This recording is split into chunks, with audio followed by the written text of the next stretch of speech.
Halo semuanya, selamat datang lagi di YouTube channel aku, Hustle with Carolina.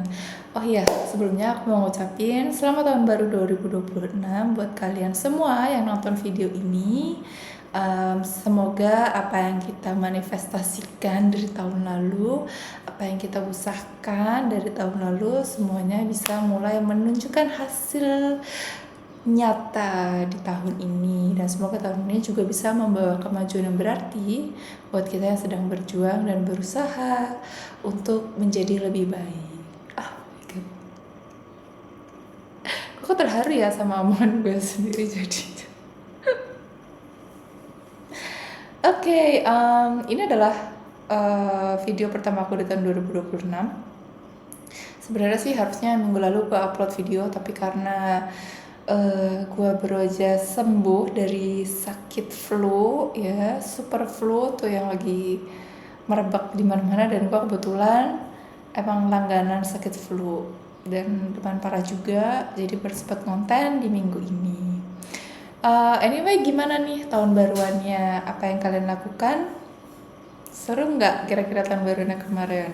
Kalau aku sih cuman tahun baruan di rumah, nungguin kembang api jam 12 malam, karena di belakang tuh ramai banget, di belakang rumah gue tuh banyak banget orang main kembang api, dan sambil melakukan manifestasi, nulis-nulis cantik buat harapan di tahun 2026. Nah, kali ini gue akan benar-benar free talk tanpa scripting atau tanpa topik yang spesifik kayak di video-video sebelumnya. Mungkin gue akan lebih banyak ngomongin soal 5 habit yang wajib kita grow, wajib kita punya di tahun 2026 supaya kita bisa mewujudkan hasil-hasil manifestasi yang sudah kita tulis, yang menjadi harapan kita saat ini. Nah, yang pertama itu adalah mulai membiasakan diri untuk bersyukur atas hal-hal kecil yang kita punya. Itu tuh sebenarnya simple act yang mudah dilakukan, tapi kalau kita lagi di posisi terpuruk, kita lagi ada di lowest point of life, itu rasanya susah banget untuk kita bisa mensyukuri apa yang kita punya gitu, karena kita terlalu terbutakan dengan mungkin harapan-harapan yang bikin frustrated gitu, realita yang mungkin kok bikin kita bingung, orang-orang yang bikin kita pusing kepala setiap hari. Tapi finding gratitude in small things in our life itu penting banget untuk kita bisa melihat hal-hal positif yang kita punya dalam hidup. Kayak misalnya nih, gue bisa bangun pagi, ya ngopi, terus masih dikasih kesehatan, itu sebuah privilege yang wajib buat gue syukuri, karena mungkin gak semua orang bisa menikmati hari itu seperti gue saat ini. Dan apa ya, finding grateful, being grateful itu juga makin jos kalau dibarengin sama doa. Jadi gue pun juga mulai tahun ini membicarakan diri untuk sebelum memulai aktivitas gue berdoa dulu, dan menulis 10 hal yang gue grateful setiap harinya. Dan ini udah masuk hari ke 13 dari awal tahun baru, dan gue mulai merasakan ada positif impact yang gue rasakan saat ini. Mungkin kalau kalian lihat video gue saat ini juga kelihatan ya, gue lebih ngomongnya tuh lebih cepat, lebih lancar daripada sebelumnya. Mungkin karena gak terlalu banyak pikiran, dan again itu bikin hati kita plong. Jadi sesulit apapun kita menghadapi hari-hari yang tidak menentu ini, dengan being grateful itu kita diingetin bahwa kita tuh sebenarnya enggak seterpuruk itu kok. Masih banyak orang yang mungkin hidupnya jauh lebih susah daripada kita saat ini. Yang kedua, ini juga kalah pentingnya untuk membiasakan diri disiplin. Bangun pagi, yes. Kadang-kadang kalau kita lagi bad mood atau hari-hari kita lagi nggak baik, ya kayak misalnya, aduh gue ngantor lagi besok, ketemu bos yang nyebelin dan sebagainya tuh, memaksa diri untuk bangun melek aja tuh susah minta ampun. Coba biasain untuk mungkin malam sebelum kita tidur itu kita mikirin besok gue rencananya mau ngapain ya. Pikirin hal-hal yang ketika lo bangun tuh lo senang untuk melakukan di pagi hari. Kalau kayak gue, itu gue senang olahraga. Jadi setiap pagi itu gue mengusahakan untuk bangun jam 5:30 pagi, get ready, uh, drinking a cup of coffee. Kopi tuh udah is a must banget lah untuk ngasih up boosting energi di pagi hari. Dan habis itu gue pergi olahraga, nge-gym ya selama kurang lebih 2 jam lah ya. Terus baru deh gue memulai aktivitas sehari-hari. Dan olahraga itu salah satu cara juga buat gue untuk relaksasi ya. Apa ya, kayak menenangkan pikiran untuk enggak terlalu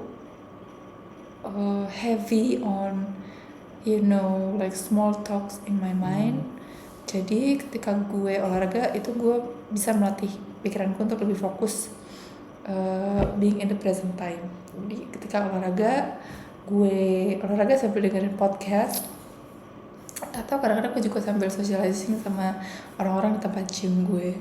Itu kerasa banget bedanya ya kalau misalnya gue pagi-pagi olahraga sama enggak, kan ada waktunya ya olahraga itu ada interval jedanya gitu. Jadi pas gue di pagi hari itu olahraga,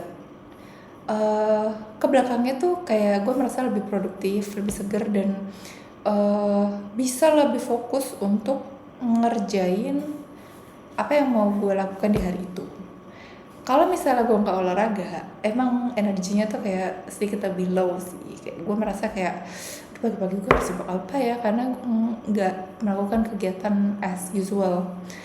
Tapi biasanya kalau misalnya nggak olahraga itu ya gue mungkin masak di pagi-pagi gitu ya, bikin makanan yang sekiranya bisa menaikkan mood gue di pagi itu, dan baru memulai bekerja. Yang ketiga adalah bikin agenda, target-target kecil apa yang mau dicapai di hari itu. Terus bikin juga kayak misalnya gue mau ngerjain 3 pekerjaan di hari ini. Terus gue mau ngerjainnya, schedule-nya tuh dari jam berapa sampai jam berapa. Itu juga penting, terutama buat memanage waktu supaya kita nggak terlalu kelamaan fokus di satu pekerjaan atau satu hal aja. Dulu gue kalau kerja itu kayak kalau udah terlena sama satu hal itu gue bisa ngerjain itu seharian nonstop. Lupa makan, lupa minum, kadang-kadang juga lupa kalau gue masih napas. Sampai akhirnya gue mikir kayak ini kerja kayak gini it's draining, gak efisien, dan juga sangat minim hasil. Jadi effort itu nggak sebanding sama hasilnya, kebalik, hasilnya nggak sebanding sama effortnya. Nah, mulai tahun ini gue mulai membiasakan diri untuk bikin to-do list. Hari ini 3 hal apa yang paling penting yang mau gue kerjain, dan pagi itu gue mau ngerjain apa selama 90 menit. Terus di 90 menit kedua gue mengerjakan hal yang kedua yang sama pentingnya juga. 90 menit terakhir gue mengerjakan hal lainnya lagi. Jadi fokus gue adalah ketiga hal ini dengan interval setiap pekerjaan itu 1 jam. Jadi kayak 90 menit ngerjain tugas pertama, istirahat 1 jam, 90 menit ngerjain pekerjaan kedua, istirahat lagi 1 jam, baru ngerjain yang terakhir. Dan gue mulai melihat bahwa resultnya tuh lebih bagus ketimbang gue ngerjain satu hal straight dari awal sampai akhir sepanjang hari. Dan membiasakan diri untuk membreakdown sebuah pekerjaan jadi task kecil-kecil itu juga sangat membantu gue dalam memaksimalkan waktu tuh dengan baik. Jadi lebih terstruktur juga untuk ngerjainnya, plus juga hasilnya lebih baik dan otak nggak panas. Itu yang paling penting, karena kalau udah burn out kita nggak bisa mikir. Nah, yang keempat, gue akan menyiapkan satu waktu di dalam satu hari itu kurang lebih 10 menit untuk menjalankan hobi gue.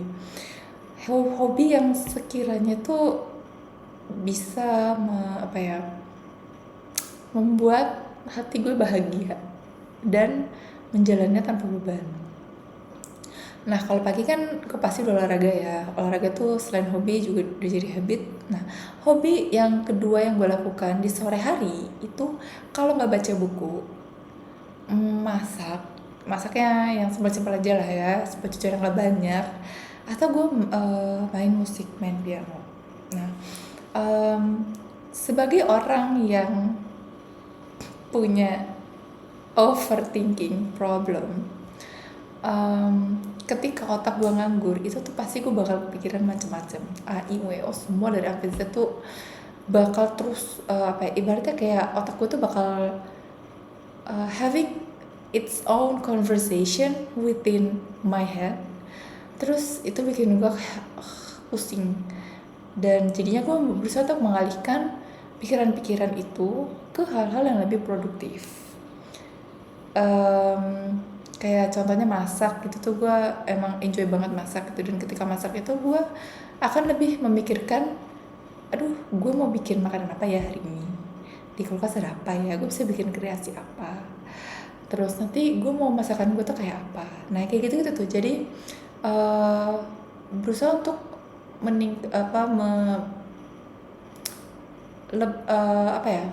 jadi berusaha untuk memfokuskan pikiran untuk hal-hal yang positif dan membangun. Yang kelima, menjaga energi supaya enggak bad mood. Nah, energi itu penting banget untuk kita jaga setiap hari, yang membalanskan antara positif energi dan negatif energi, supaya kita tuh nggak gampang ke distract sama mungkin pengalaman-pengalaman yang nggak enak atau trauma-trauma masa lalu yang kadang-kadang tuh suka muncul lagi ke permukaan, dan itu tuh mengganggu konsentrasi. Nah, caranya meningkatkan energi positive vibes ini ya, di samping mengerjakan hobi itu juga adalah gue menulis afirmasi positif setiap malam. Jadi sebelum tidur itu gue ibaratnya nulis diary ya. Kalau misalnya ada pikiran negatif yang mengganggu, ya gue akan mencoba untuk menuangkan itu ke sebuah tulisan. Karena kalau cerita sama orang itu kadang-kadang energinya tuh juga malah jadi nularin ke orang lain juga. Jadi better untuk keep your problem to yourself. Dan kalau emang pikiran lagi kusut banget, coba diuraikan satu-satu lewat nulis diary. Habis itu tulis afirmasi positif sebelum malam. Itu gue boleh membiasakan itu untuk menulis setiap hari gitu. Dan gue bisa merasakan bahwa energinya itu starts to shift dari gue yang mau memutuskan suatu kebanyakan mikir sampai 2-3 kali, akhirnya karena gue menulis ini, jadi ketika gue memutuskan suatu hal yang penting, atau misalnya gue udah planning sesuatu gitu ya, gue bisa dengan lebih enteng untuk execute planning itu. Karena instead of gue memikirkan ketakutan-ketakutan yang akan terjadi ya, lewat afirmasi positif itu gue malah justru lebih bersemangat. Gue merasa nih gue lebih semangat dan lebih tertantang gitu untuk bisa gak sih gue mewujudkan apa yang ada di kepala gue gitu, rancangan-rancangan yang udah gue buat ini. If this works then this is good. Tapi kalau enggak, misalnya belum kejadian, ya I have to find another way to make it happen. Itu benar-benar kayak meningkatkan confidence gue untuk ibaratnya kayak mengusahakan planning-planning itu untuk segera terwujud. Yang keenam, talk to your friends. Seminggu sekali gue mencoba untuk nyari temen siapapun itu, gue ajakin nonton kayak ke coffee shop atau olahraga bareng gitu, buat gue ngobrol in person sama teman-teman gue. Memang sih kita kalau udah umur 30-an kayak gini terlalu sibuk untuk pergi socializing, itu rasanya kayak males kan, karena pasti mikirnya ujung-ujungnya kayak aduh ngobrol itu lagi basa-basi dan sebagainya. Tapi di situ gue berusaha untuk kayaknya gue harus cari deh teman-teman yang itu bisa ngasih positive vibes itu dengan obrolan-obrolan yang santai, yang bikin ngakak, ketawa-ketawa mulu, tapi nggak membahas tentang personal life. Gue mencoba itu dari seminggu yang lalu sih, sebenarnya baru satu kali, tapi udah kerasa banget gitu, ngasih angin segar buat kita menjalani 1 minggu berikutnya. Dan menurut gue weekend itu adalah waktu-waktu terpenting buat gue socializing, buat gue kasih kayak ibaratnya kan baterai tuh kayak di recharge lagi gitu, supaya bisa semangat lagi gitu buat memulai hari Senin. Kalau misalnya nggak ada teman, ya gue ngobrol sama keluarga gue, kita pergi makan bareng, atau kita misalnya di rumah itu masak bareng, atau ya pokoknya dia spend time sama keluarga gitu, ngobrol. Yang penting ada aja gitu bahan yang kita omongin di akhir minggu itu. Plus pergi ke gereja itu juga penting banget ya, ibaratnya ya kita ibadah seminggu sekali. Itu juga salah satu terapi yang menurut gue penting untuk kita melepaskan beban minggu ini dan memulai minggu yang baru. Karena again, kalau misalnya gue hari Minggu gitu gue nggak ke gereja, itu kayak rasanya 1 minggu ke depan itu kayak gue kadang-kadang bingung gitu loh, kayak gue mau ngapain ya, kok kayaknya nggak ada semangat atau hal-hal baru gitu yang gue rasakan di minggu setelahnya. Tapi ketika gue pergi gereja itu tuh ada kayak sesuatu hal yang gue nggak bisa jelasin, tapi itu bikin gue jadi merasa minggu depan itu tuh pasti akan ada sesuatu hal baik yang terjadi dalam diri gue. Gue gak tahu kenapa, mungkin itu pengaruhnya juga dari doa dan ibadah. Tapi being in a part of community yang ibaratnya kita punya energi yang positif, itu juga penting banget untuk membangun hal-hal yang positif dalam diri kita. Jadi influence-nya tuh juga penting banget. Yang ketujuh, yang ketujuh, membaca buku-buku yang relate sama self improvement. Gue dulu tipe orang yang gak suka baca buku, tetapi gue mulai membiasakan diri untuk baca buku, terutama buku-buku yang emang gue suka, kayak misalnya buku tentang bisnis atau buku yang bisa membantu untuk merefleksikan diri gue dari pengalaman orang lain, yaitu lewat buku-buku self improvement. Sebenarnya banyak sih buku-buku yang bisa gue rekomendasiin, cuman back at it, yang namanya self improvement kita kan kebutuhan kita tergantung dari pengalaman kita dan apa yang mau kita cari kan, pelajaran apa yang mau kita cari dari buku itu. Tapi dengan membaca buku itu, gue merasa kayak gue mendapatkan pelajaran yang sangat penting dari orang-orang yang sudah mengalami hal yang sama seperti gue. Jadi ketika gue merasa bahwa aduh kok kayaknya sendirian banget ya, ada di masa-masa sulit ini, gue sendirian mengalami hal yang gak enak gitu ya. Tapi ketika gue baca buku tuh gue selalu menemukan poin-poin dimana ternyata gue gak sendiri ya. Ternyata banyak orang-orang yang juga pernah mengalami hal yang sama dan mereka bisa successfully getting out of that problem. Which is itu juga jadi guru yang berharga buat gue nggak terlalu berlarut-larut dalam masalah yang gue alami.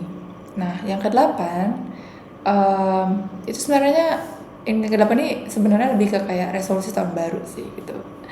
Jadi waktu pergantian tahun kemarin gue menuliskan apa sih yang mau gue capai di tahun 2026 ini. Pasti ada harapan-harapan yang belum terwujud dari tahun lalu, terus pengen gue wujudkan di tahun ini. Harapannya gak muluk-muluk sih, cuman harapan-harapan yang sekiranya itu bisa bikin gue berlari lebih kencang dari tahun lalu. Dan gue punya ibaratnya bensin untuk gue melangkah selama 1 tahun ke depan.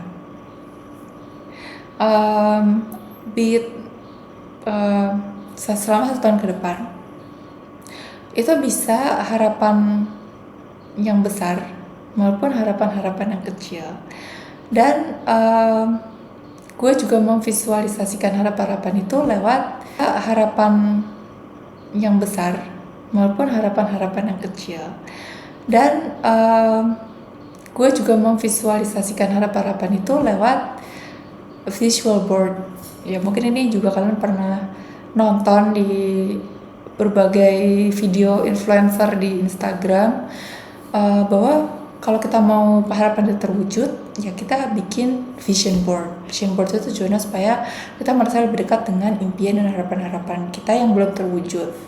Nah, tapi di sisi lain, kalau misalnya kita cuma ngeliatin vision board itu doang, ya nggak bakal terwujud. Nah, gue juga membuat small target atau kayak planning agenda. Planning agenda tuh apa ya, kayak list to-do list apa aja yang mau gue capai dalam 1 minggu dan 1 bulan supaya gue bisa mewujudkan impian dan harapan-harapan gue yang ada di vision board itu. Emang gak bisa 100% sih kita bakal mencapai semua yang ada di vision board itu. Butuh waktu dan pasti yang tercapai itu satu-satu. Tapi ya kita berusaha aja.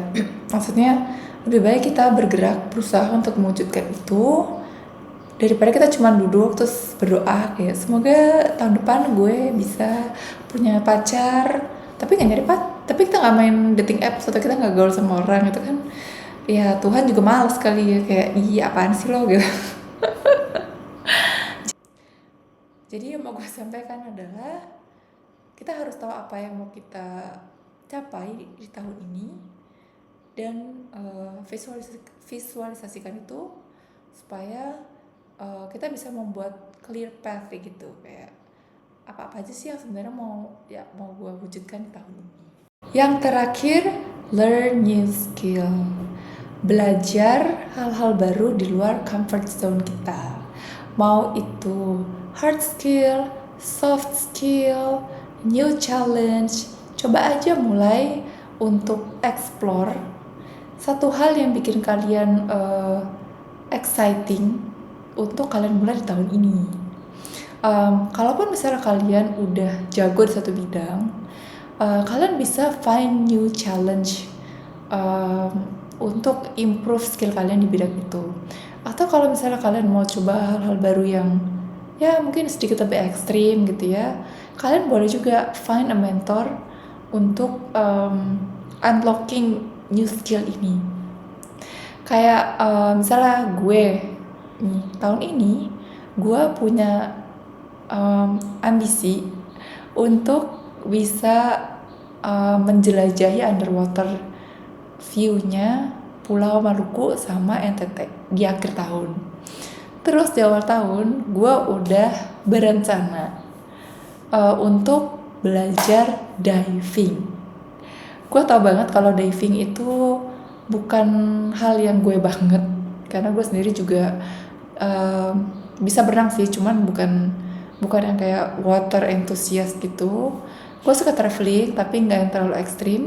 Cuman gue merasa kayak um, kemarin-kemarin tuh gue selalu ngeliat yang namanya Pulau Ora, Pulau K, Raja Ampat di sosial media, kayak di TV gitu tuh kayak, wih gila bagus banget ya. Terus setiap kali gue ngeliat tuh gue mikir kayak, wah kalau suatu saat gue bisa ngeliat langsung pakai mata kepala gue sendiri, pasti gue seneng banget sih.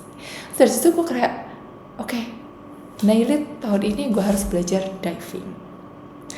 Jadi buat kamu yang ngerasa kayak mungkin gue stagnan gitu ya tahun ini, takut banget hidup gue nggak berubah, nggak ada improvement sama sekali, coba deh find satu hal aja yang bikin kalian merasa ter-challenge untuk mencoba itu. Siapa tahu ada opportunity yang bakal terbuka di tahun ini, dan itu jadi apa ya, pembuka jalan buat perjalanan hidup kalian selanjutnya. Kita nggak pernah tahu kan kalau kita nggak pernah mencoba hal baru. Itu tadi kebiasaan-kebiasaan yang perlu kita bangun di tahun 2026. Makasih buat yang udah nonton sampai akhir. Kalau kalian suka sama konten ini, please like dan jangan lupa juga untuk subscribe channel aku Hustle with Carolina buat konten-konten menarik selanjutnya. Sampai ketemu lagi di episode berikutnya. Bye.